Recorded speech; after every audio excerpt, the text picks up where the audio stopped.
Man, I've been sitting here for like 20 minutes. I just keep skimming the list because I feel like I forgot one.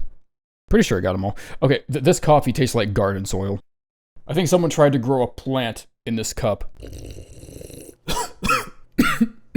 Okay, seriously, I don't know who needs to hear this, but if you like In-N-Out coffee, you should like, you should be tried as a criminal, honest to God. Oh, it feels like I just shotgunned a bucket of mud.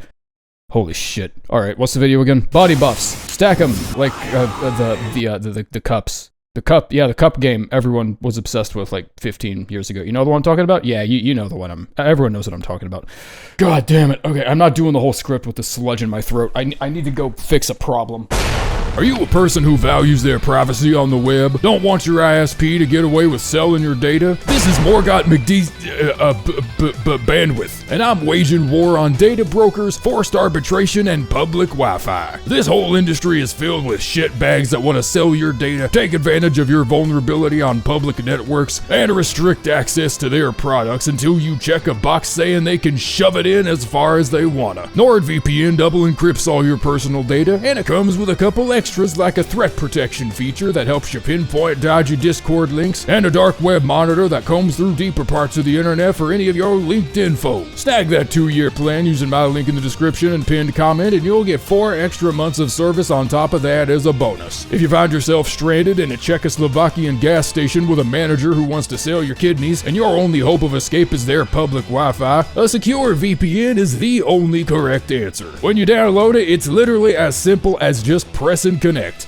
If pressing a button is too much for you, you can even tell it to launch on PC startup, and it'll automatically connect to a valid location as soon as you boot it up. Every purchase of the 2-year plan comes with 4 additional months using the link nordvpn.com/rustyvpn in the description and pinned comment. If there's ever any second thoughts, Nord's money-back guarantee gives you 30 days to change your mind. Number 45, Baldachin's Blessing. What a miserable, underdeveloped, 86th, half-baked flatline of an ability. What in the shitting hell am I even supposed to do with 15 seconds of uptime? The poise doesn't come with any extra damage negation like Ironjar and Endure, so I'm liable to just get myself killed. I can't even stockpile these because the douche queen I get them from won't give me more than 1 without prompting some dialogue window about how she's tired or some bullshit or whatever. Sorry, YouTuber, can't read. And for such an underperformance, it's the only consumable that quite literally burns a hole in your pocket up until use. I spent the first 5 or 6 Elden Ring videos I made completely oblivious that this thing even gave you an HP debuff. I didn't really think anything of it. I just thought some bear I fought gave me the old Rift Valley fever or something. And I only ever noticed it once comments started pointing out how cringe it was that the debuff kept appearing in the B-roll. And they were 100% right. This shit makes me double over like I just dropped a barbell on my toe.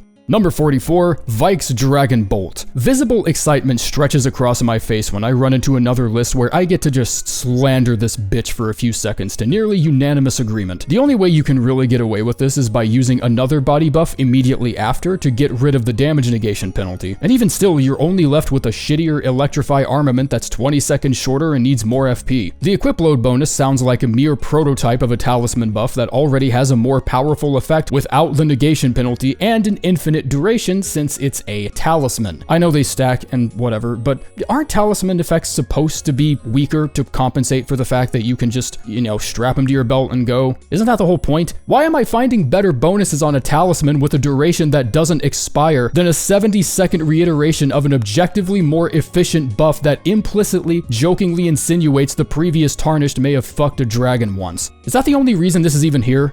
Was making this incantation in the game a Patreon reward or something? Number 43 through 40, the 4 cured meats. Maybe it can cure a dopamine deficiency if it's salted enough, but the icons don't even look appetizing. I might believe a chef cured the meat by dropping it in a Robitussin marinade before shoving it in the freezer for 5 months. I'm not a pharmacist either, but I'm pretty sure pickling something in a jar of cough medicine for a week won't heighten its medicinal value or anything. You can enjoy barely half of this heightened state of resistance because it takes approximately 25 seconds for the buildup meter to sufficiently crawl back down to 0, and even still, with the amount of exaltation talismans we have to take advantage of and how easy they are to build around, increasing resistance doesn't feel nearly as encouraged as it used to. Nowadays, it's all about embracing the sickness, willfully contracting chlamydia because it gives you 13% increased damage against beef enchiladas or something.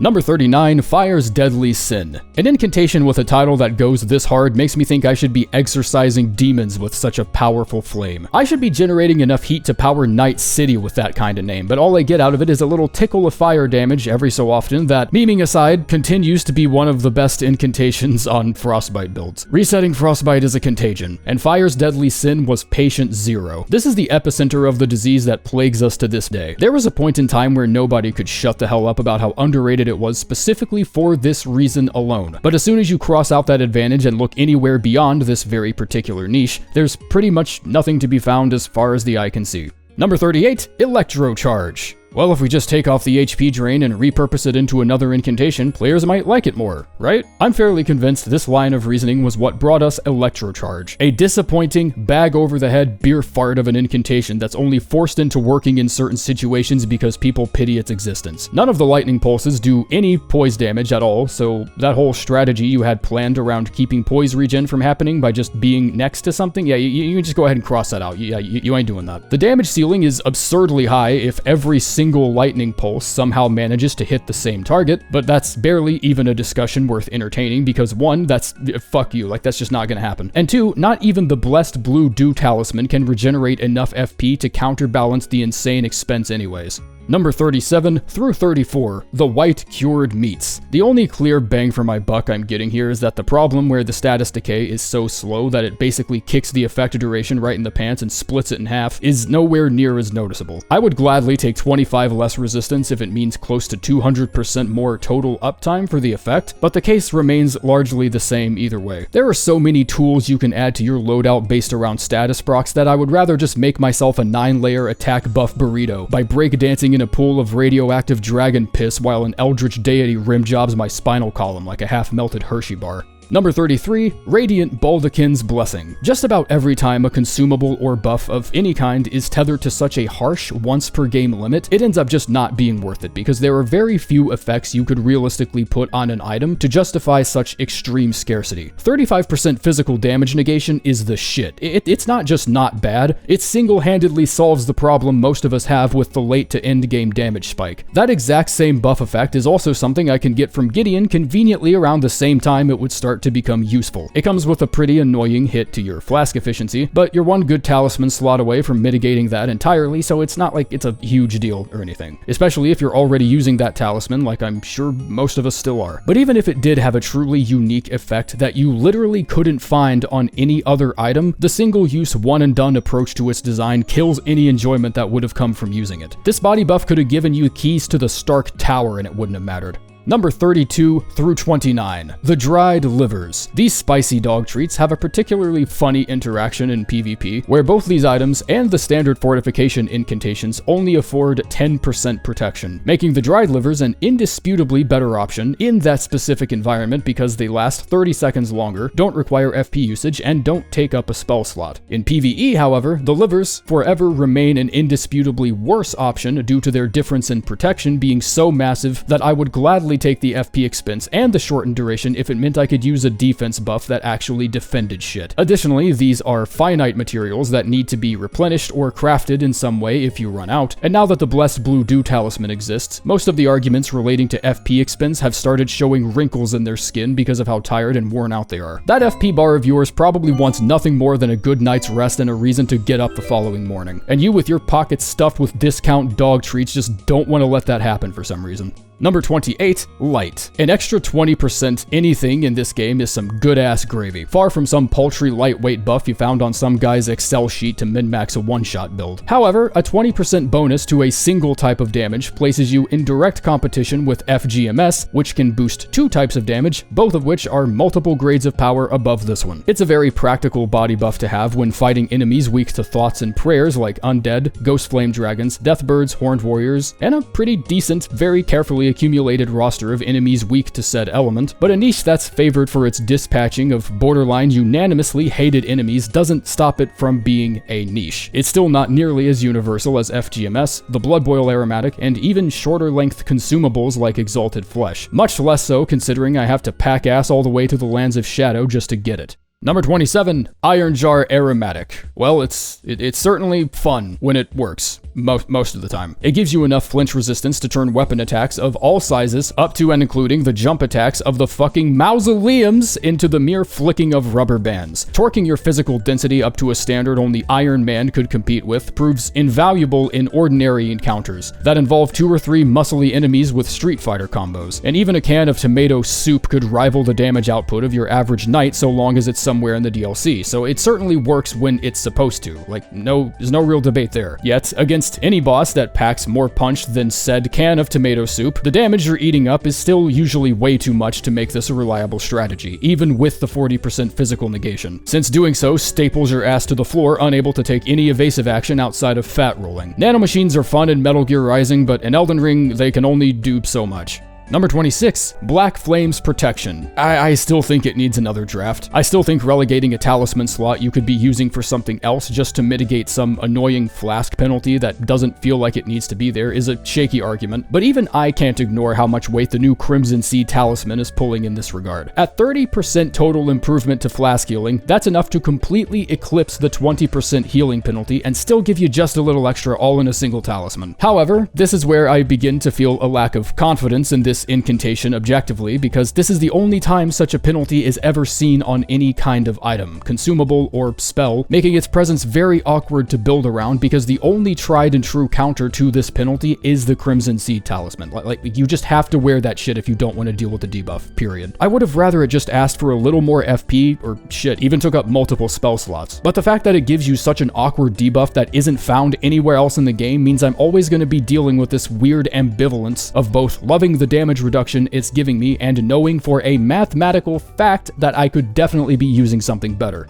Number 25 and 24, Dragon Communion Flesh and Fingerprint Nostrum. This was them being fully aware half the gear they crammed into the DLC wasn't going to account for everyone's build at once. There's always something you're not going to be leveled for, and I don't have the mental capacity to keep warping back to the Grand Library, underhanding larval tears up Renala's hoo-ha like I'm trying to bowl a perfect game whenever I want to test out a new build. That's where these items come into play. At the low cost of not even 300 total HP loss, well, the Dragon Flesh item drains 360, I guess, because it's like sharper.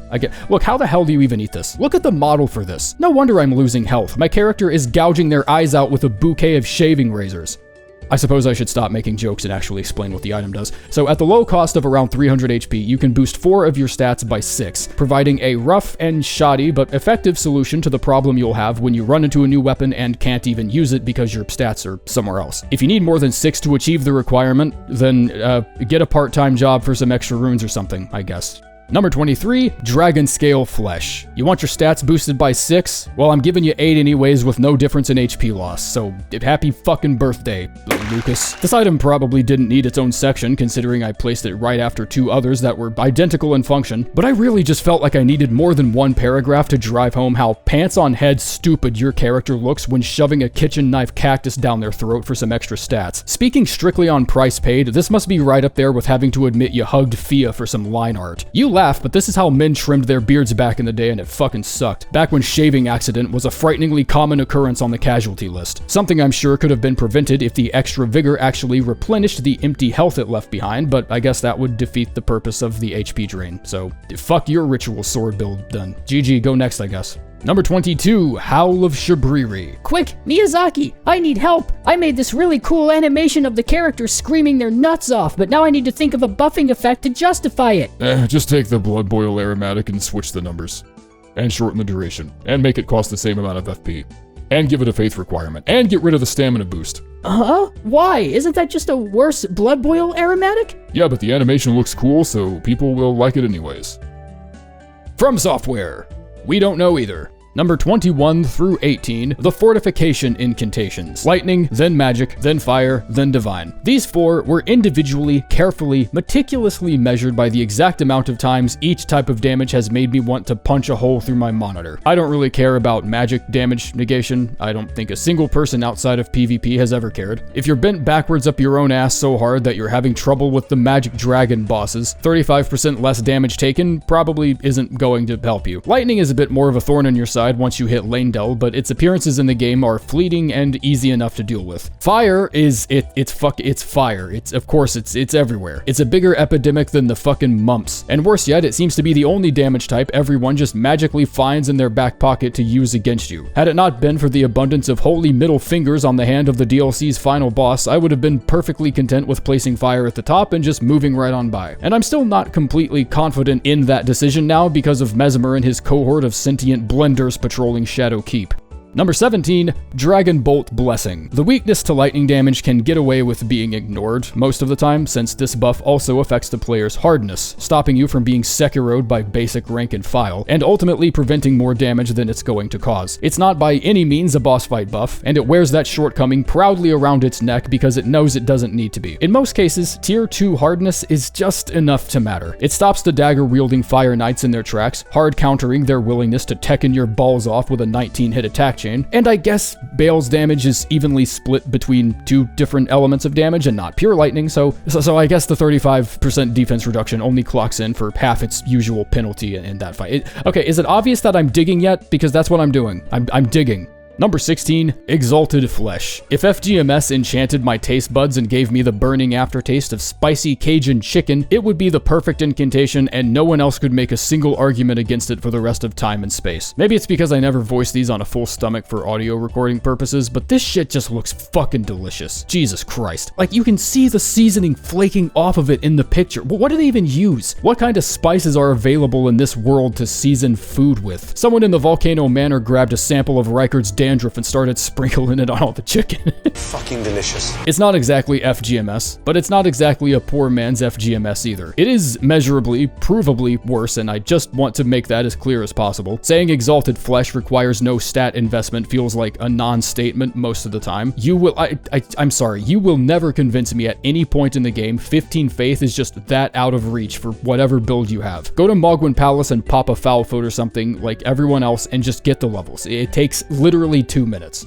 Number 15, Protection of the Erdtree. Thematically torn, mechanically conflicted, Arcane's second seasoned writing team. So as to say, a mixed bag. For the most part, I have the same opinion on this incantation that I do the cured meats and model talismans. If my knowledge of the game is limited enough to feel like leaving it up to a blanket buff with no clear focus is a good idea, it might just be time to start perusing wikis. But then bosses like Placidusax and Rolana get airdropped into the map and suddenly defense against multiple elements doesn't exactly sound like the worst strategy available. These encounters are still fewer and further between than a badass wizard that shoots badass blue moonbeams out of his cock, and in that particular fight, your choice of incantation should be incredibly obvious. Number 14 through 11, the Pickled Livers. Should I waste time just rehashing the same points I already did for the other section? How much padding does this video need? The competition between the standard livers and the standard fortification spells is as indisputably non-existent as tourist attractions in Greater Indiana. It just doesn't fucking exist. The squad of Pickled Livers, however, have entered the fray for the top spot in the body buff battle royale, and they are starving for that chicken dinner. 25% damage negation for 2 full minutes. 120 seconds. This would be the kind of product worthy of a Billy Mays infomercial if Elden Ring had working televisions. The salesman bot from Jimmy Neutron would endorse this shit if he could. I don't think there's a way to properly quantify just how much the lack of a spell slot, FP expense, and stat requirements would make up for this item's ultimately lower damage negation bonus. It certainly isn't enough to make up for it on the standard livers, but when the negation bonus itself is only a 10% difference and lasts longer than the incantation variant even with Old Lord's Talisman equipped, we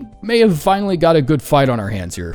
Number 10, Sacred Bloody Flesh. If Exalted Flesh worked as a Ripper Doc and wasn't afraid to get its hands a little dirty, this is exactly what that item would look like. You know how arithmetically torqued and roided up that 20% damage boost on the Blood Exaltation Talisman ended up being? Well, let's go on ahead and lace your bitch ass up with 18% more of it, just because we feel like it. Still don't think you can proc status quickly enough? Well, here, have 10 Arcane on the house. Consider it a free sample. It starts out with 10 Arcane, which by itself would have been a little garbage as a post-game DLC item, but people still would have used it. And then it shoots right up the corporate ladder with an 18% damage bonus that stacks multiplicatively with the Exaltation Talisman once something in your vicinity has bled its precious life force. This is the only consumable I can think of that has its own built-in loyalty program. If it were actually craftable or could even be bought by a merchant or something, then maybe I would have ranked it a little higher, but the vastly limited quantity of these kill almost all their sustainability as a reliable buff. I know that's the point. I'm choosing to be pissed about it anyway.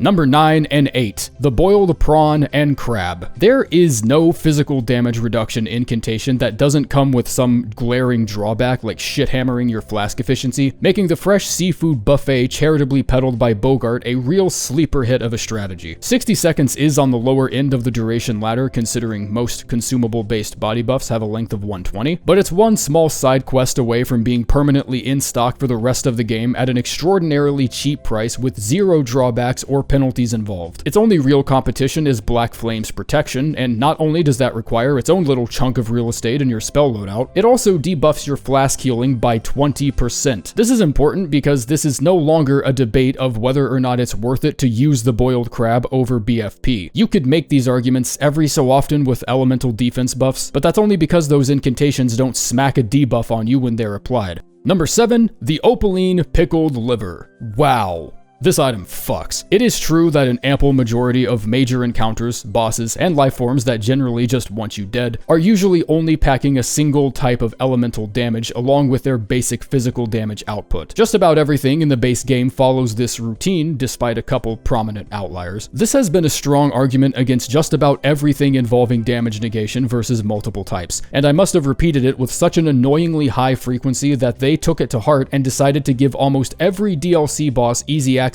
to more than one element. The Divine Lion can summon blizzards and thunderstorms. Radahn's second phase is a holy build that can dip into magic and fire damage with gravity and blood flame attacks. Rilana copied the Pontiff's homework. Meter's theme of the Great Beyond allows her to use magic and holy attacks. Bale and his whole extended family down south can just set lightning bolts on fire because science can fuck itself. And Midra uses the sword of his own attempted murder to deal holy damage on top of his normal frenzy flame attacks. They've made this item almost necessary in DLC runs just because of how creative they got mix and matching all the damage types. Number 6, Flame Protect Me. And just by the way, the next 3 are obviously going to be the remaining upper level defense incantations, but I feel like I have to single this one out in particular because it's the only elemental negation spell that doesn't grant the same effect to allies in your vicinity, and I never really understood why. There isn't really an explicit lore reason for why Flame Protect Me works like this, at least not to my knowledge. Being an incantation of Fire Monk origin kinda sets it on a different table than the rest, since all the others are listed as Erdtree or Two Fingers incantations. So I guess that might have something to do with it, but even still, why would this be a condition that prevents sharing the buff effect with allies? I can't think of a development related reason either, because they already made the assets for the Flame Fortification Incantation and could have just made them bigger.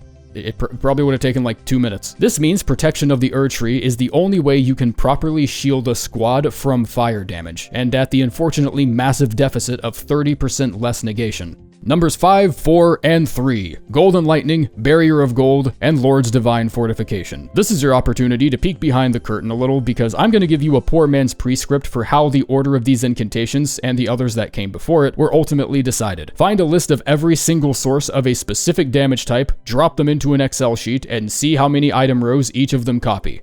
You got that? Good. Now switch magic and holy because you just remembered the lineup of clergy freaks waiting to smite your ass in the name of some deity, up to and including the deity. Obviously, if you want something more comprehensive, that's going to take a bit more time to properly sift through, but that should be enough to get you started. Okay, there. Now, go make your own list. Alright. Jesus Christ on a goddamn motorbike. What a fucking war of attrition this ended up being. I was fully convinced on which buff was going to take the W before I actually took all their little variables and competitive points into the same room and forced them to talk to each other. So let's just go through these one by one. The defense penalty doesn't do Bloodboil any charitable favors or anything, but the duration is also twice as long, requires 7 less FP, and puts all the power into one specific damage type, which is great for straightforward physical builds just looking to turn bosses into freshly flattened sourdough. FGMS has a slightly different niche that covers builds centered around fire, unique weapons with fire damage, and fire and flame art affinity weapons. In this case, even the 30% physical boost might still get outpaced by FGMS on a weapon with a heavier or even an equal focus on fire damage, like Spear of the Impaler and the Cranial Candlestand. The 25% defense penalty, despite being as massive as it is, can still be mostly offset with the Dragon Crest Great Shield Talisman, which becomes one of the most fundamentally important talismans in the end game and up to the DLC. And lastly, each of them have their own stamina bonus tied either to stamina regen or maximum stamina. If you're a guard counter build where tanking enemy attacks is essential, bigger is almost always better. However, if you're a build that requires constant pressure like a status build, the stamina regen you get from FGMS ends up being infinitely more helpful. And since Blood Flame exists, fire builds and status builds do have a lot of potential common ground. Measuring these both in a way that covers all their strengths and weaknesses with equal objectivity, I'm convinced would take an Excel sheet and a scientist. But ultimately, if I'm to make a judgment call purely from instinct and knowing what I've outlined here in the last couple minutes, I think the Bloodboil Aromatic would just barely inch ahead. Normally I would prefer faster stamina over more stamina, but the 20% stamina boost given by Bloodboil is just more fuel for guard counters and shield builds, a specific playstyle where taking damage usually isn't a large concern, making the defense penalty seem, well, still pretty shitty, but not nearly as significant. But if you still swear by FGMS, the weapons and builds that work with it happen to be some of the most powerful in the whole game, and it'll ultimately just be what you're more comfortable with. I don't know, call me a fence sitter if you want, but sometimes my ass itches in a way I can't reach. So, there you go, there's your outro joke. See ya. Satisfied?